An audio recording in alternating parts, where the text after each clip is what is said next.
So I grew up on the south coast of Devon in the UK, and I've always been involved with the sea ever since I was probably like yay high.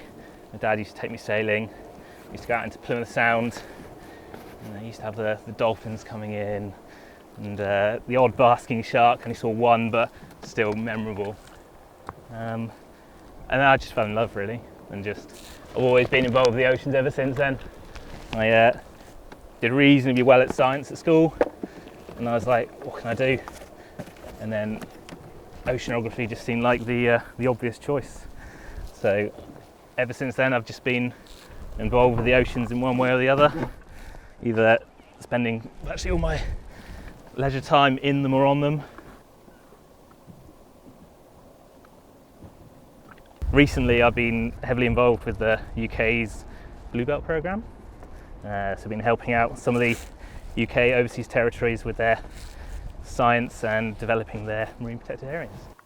We're at Henson Island, which is one of those places where it's just unbelievable. So little work has happened here in the past, so little mapping, so little is known that it's just such a unique opportunity to get here and be able to work in this place. So what we're doing is we are helping the government of Pitcairn develop some new maps for the area. As everyone knows, Pitcairn is one of those enormous MPAs, and it's going to do significant good, but until we know what we're protecting, don't really know what to do with it. So we're helping to kind of baseline the biological data we have for these islands, and then we can then put in place kind of management measures or anything that we need to, so that we can help protect it and then ensure that places like this are saved for future generations and saved for the world.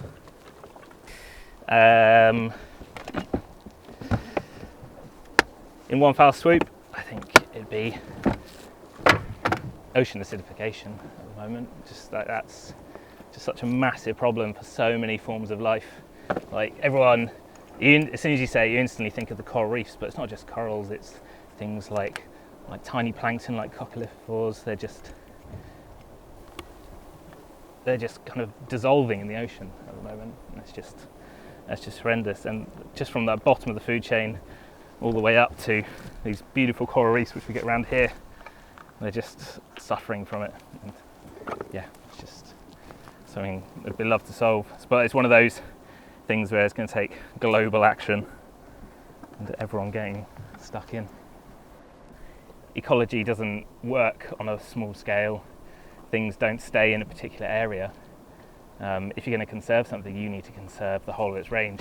Fish, sharks, marine mammals, they don't appreciate like the boundaries. Say if we made a marine protected area from the end of that wall to that wall, it's not going to do anything. They're just going to swim around the corner and get fished. So there's these large marine protected areas which really help with those kind of things and just kind of conserve that whole ecology from kind of right down from the bottom of the food chain right to the top. Take a look at what you're doing yourself and try and work out whether what I'm doing, the choices I make, are helping in that situation, and whether the research and the science that I'm undertaking will also help. And you kind of take those questions on whenever someone offers you a new project or speaks to you about some new bit of science, and you just kind of, so it's always in the back of your mind. And you just hope that the choices you do make are the right ones.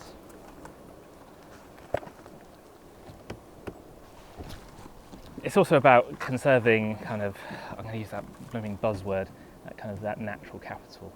Like they've got, although we don't know the benefits of some of the things like in the deep ocean, say like the Pitcairn MPA, most of it is below kind of 5,000 metres, it's immensely deep.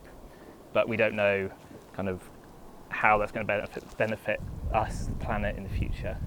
So conserving it and them knowing that they conserve it, that's going to kind of prevail in the long term and be a great help in the future. Just to know that the work that I'm undertaking will be used for good, for conserving this beautiful location, knowing that the right decisions are going to be made by the right people based on that data. So yeah, whether that's to manage it, to conserve it, or whatever. So yeah, I'm depending on the decision makers to make the right choice, but I'm sure they will. They will usually have the best people in heart.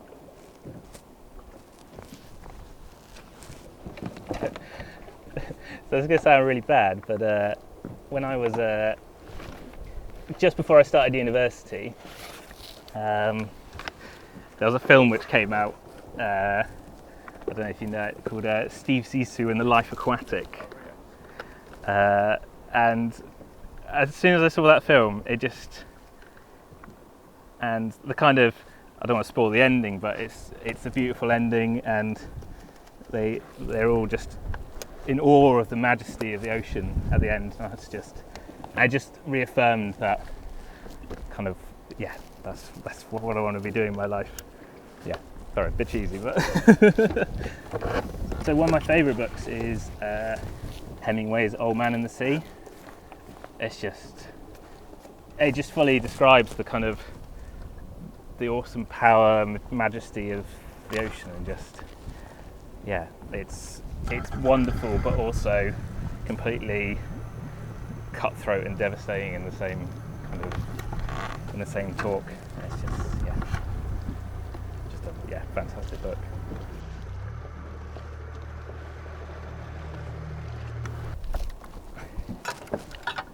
Make sure you're doing it because you love it. There are going to be times where you are going to be sitting on a ship in a 410, sick as a dog.